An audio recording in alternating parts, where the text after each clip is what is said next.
All right, guys, it's finally here. The month you've all been waiting for. The time of year when you get to stow away your razors and let your inner mountain man out.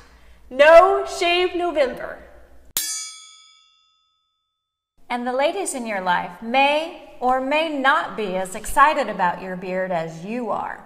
So, for your well-being and the preservation of your relationships, we have a few tips for you to share with all those men in your life ready to get started on No Shave November.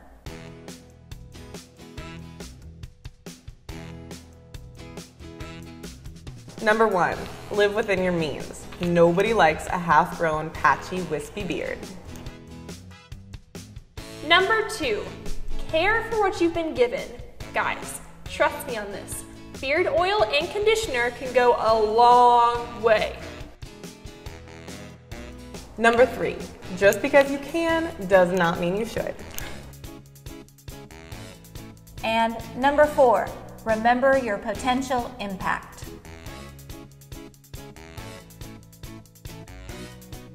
Some of you may be asking, but Melissa, what do beards have to do with our faith? I'm glad you asked. These tips for managing your beard are also pretty good tips for managing your finances, and believe it or not, our faith has something to say about that.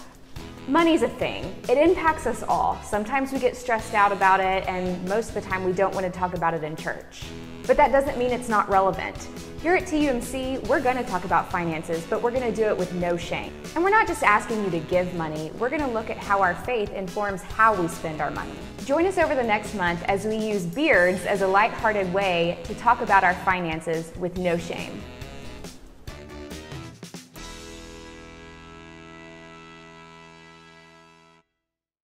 All right. Y'all, I'm excited for this sermon series. Today we're kicking off a new sermon series. We're calling it No Shame November, and some of you have probably figured out that's a play on No Shave November. Anybody ever participate in No Shave November before? Anybody at all? All right, a couple of you guys have had beards for years. That doesn't count. Joel in the back. All right, awesome. I love it. We've got some guys. If you're not familiar with it, No Shave November is this thing that started in Australia a couple years ago, and it's kind of become a worldwide phenomenon. And it works like this. Throughout the month of November, typically guys decide that they're going to leave their razors at home and just let the beard kind of grow for a month straight. And it's kind of a celebration of the chance to be a little bit wild, a little bit fun. It's kind of this cultural phenomena. And there are people who have turned growing beards into big competitions and a lot of fun. There's a lot of pageantry. So there is the Mustache Oscars, also known as the Moscars, that come out in November. There's the International Man of November. Last time was a man named James Forsyth, and he grew a really awesome, fantastic, curly mustache in the month of November. It's just kind of a fun time to really cut loose and really let the whiskers grow out a little bit. So November is really a perfect time for growing a beard. The weather's getting colder, even though it's apparently not. Snow might eventually come soon. There's kind of this cultural ethos that lets us grow a little bit of a beard, and I'm talking mostly to the guys now. I'll get to the ladies in a second. In the month of November, it's a great time to go from looking like this to looking like this, just for a short period of time before birds start to nest in your face. So I want to encourage the guys here. If you've ever thought about growing a beard, there's going to be a lot of us at the church who are going to try it out, who are going to go for it in the month of November and just see what happens. Kevin's already started on his beard. Carissa's super excited about it. Join us in the month of November and see what can happen. Now, ladies, I don't want you to check out because this is going to apply to you too.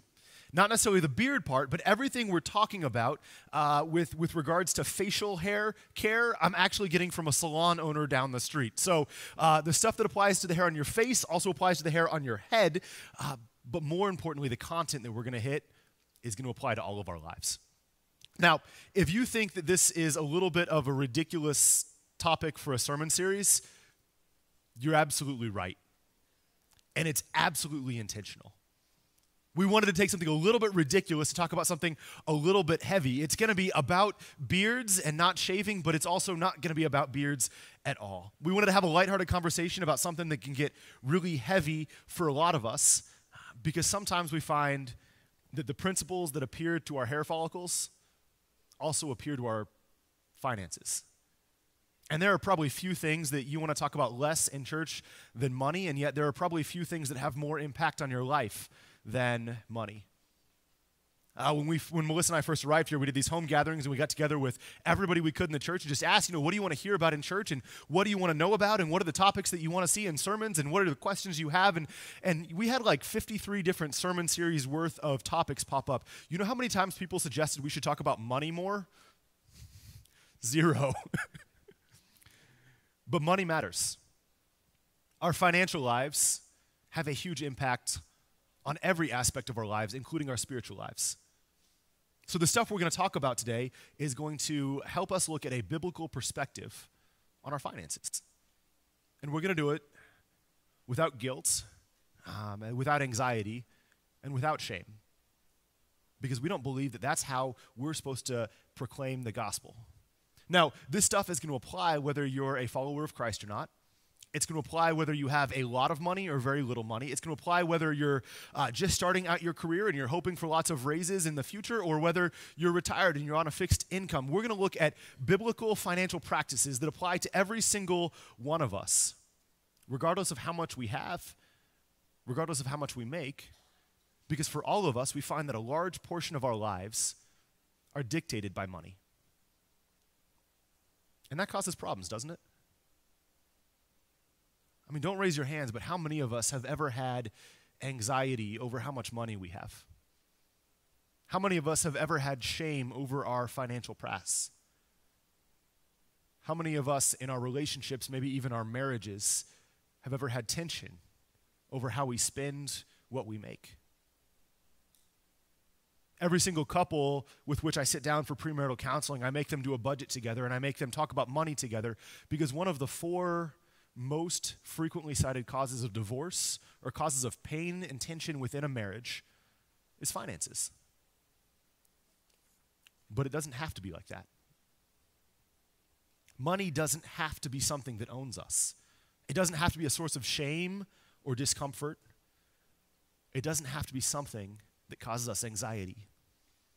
The Bible talks about money, and we're going to talk about money.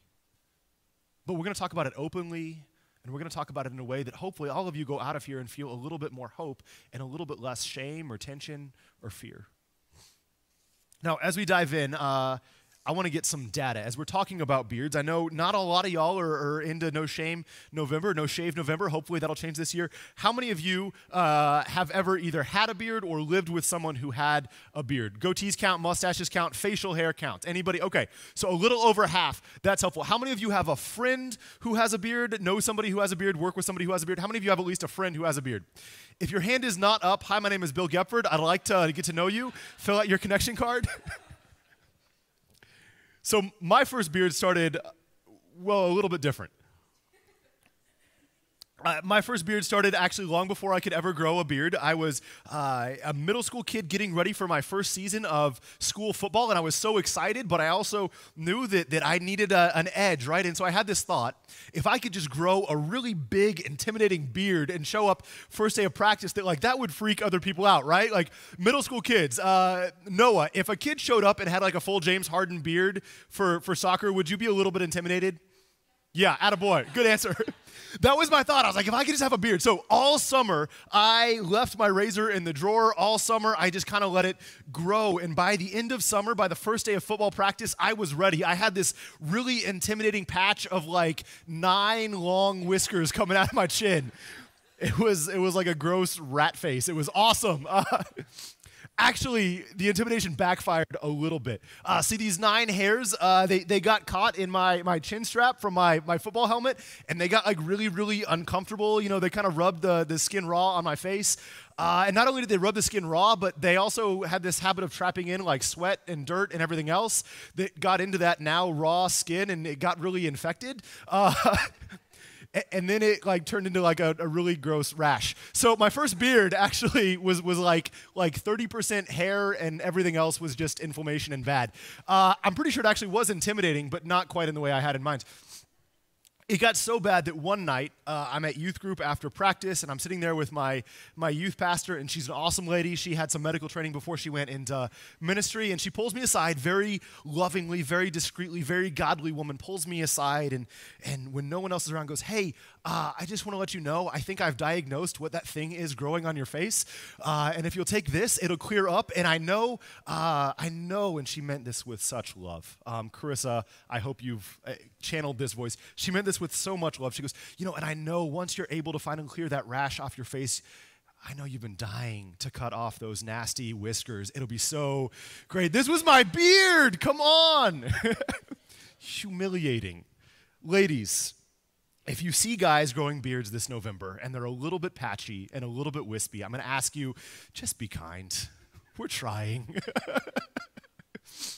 Sometimes we grow beards that are a little bit less than we want, and we end up, I was definitely in that moment, and I know most of us have been, we end up a little bit anxious or a little bit ashamed. It's not quite what we want.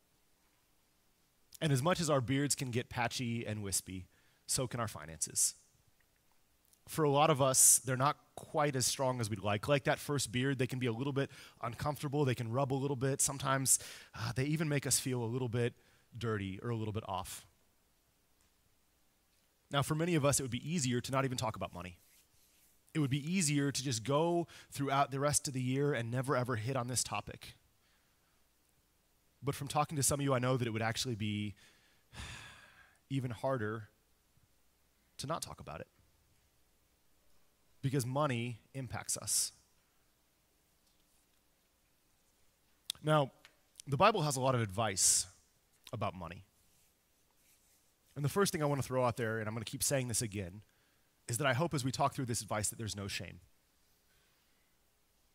Because sometimes the advice is not what we'd expect.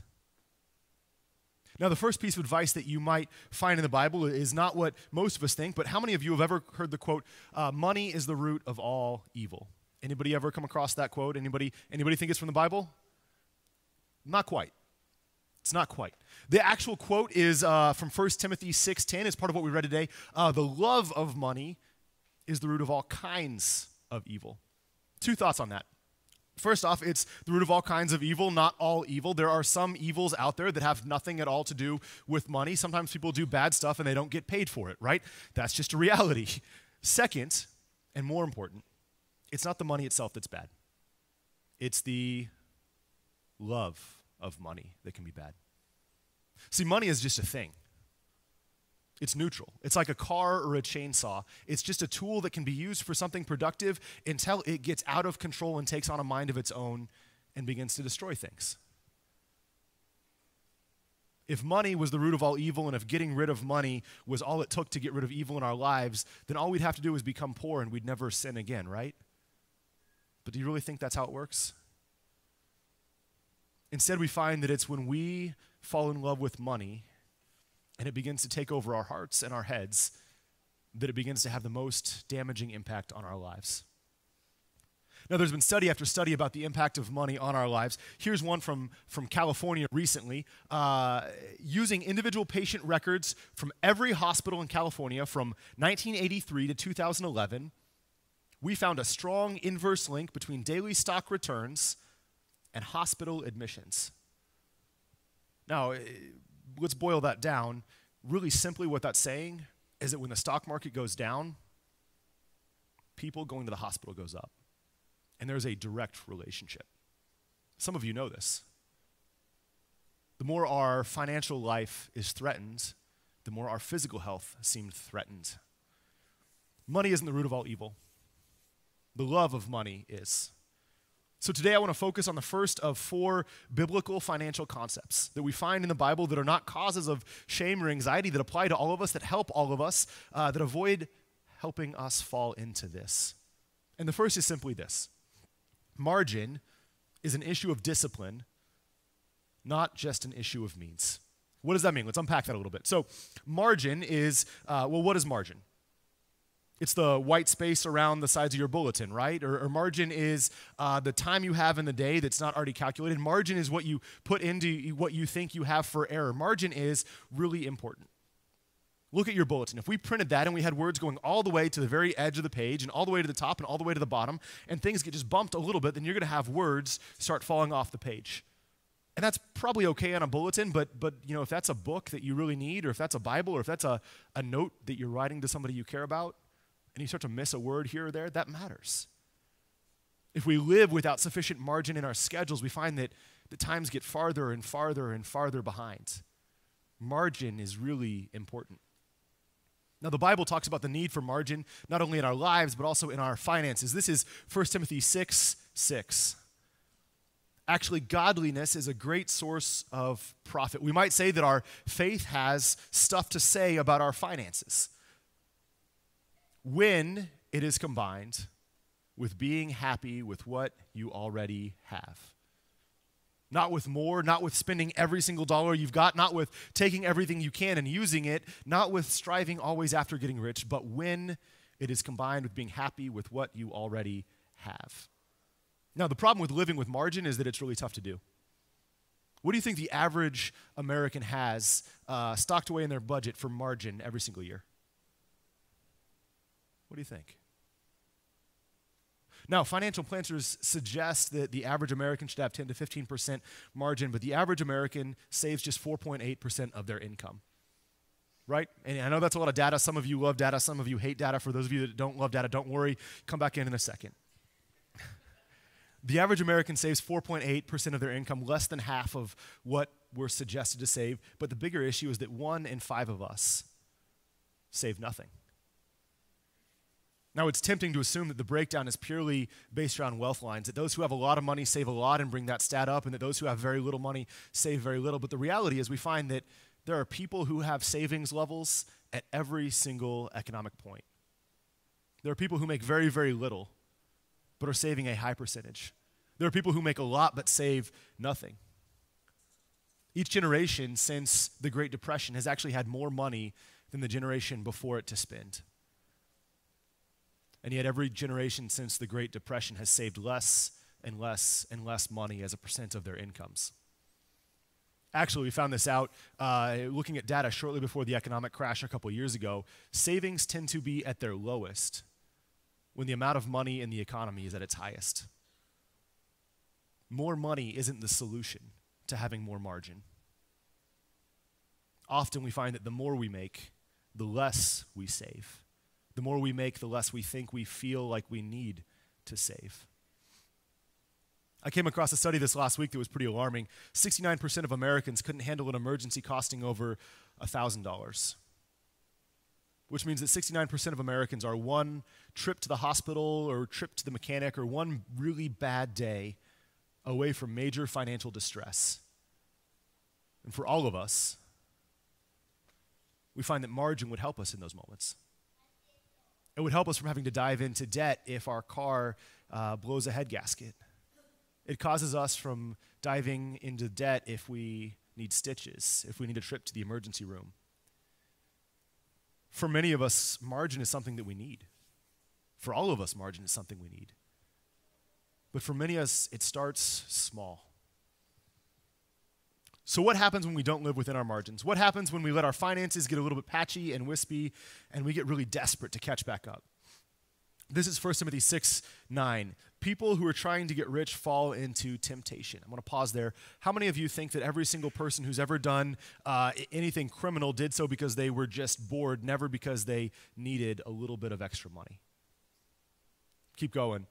They're trapped by many stupid and harmful passions that plunge people into ruin and destruction. That's kind of harsh language. You know, I thought about actually trying to find a different version of the scripture or even picking a different passage this week because that's pretty harsh.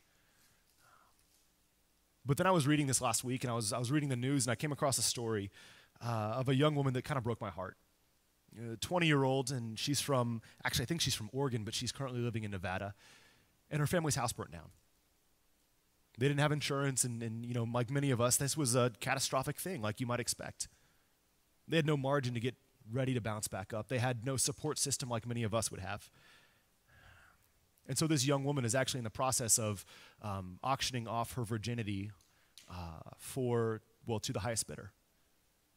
She sees this, and I read the interview, and this was an act of well, she considered it an act of love for her family. That's heartbreaking. Something as simple as margin might have helped her. I don't know. Now, I want to pause there because margin isn't the silver bullet, and I think that, you know what, the church has a lot to say about that. And I think as Christians, we are some of the people who are supposed to come in and show love and hope in moments of really deep desperation when people don't have margin. But at the same time, I think we see that a lack of margin can increase our desperation in really tough circumstances. But here's the other side. Margin isn't just about avoiding the really tough stuff. Sometimes I think that God gives us wisdom to avoid the hard stuff like that, and God teaches us to have margin for that purpose. But margin also has a positive side as well. Margin's not about hoarding. Sometimes margin gives us the freedom to respond when God begins to call us to things. Now, here's how that works. I had a conversation with a guy in our community last month, not a church member, but just a member of Tonganoxie. And we were talking, and it was kind of a really great conversation. He found out I was a pastor, and I began talking about, where are you, and what are your hurts, and what are your, what are the deep cries of your heart? And it came out that this guy really had this deep-set desire to go be a missionary.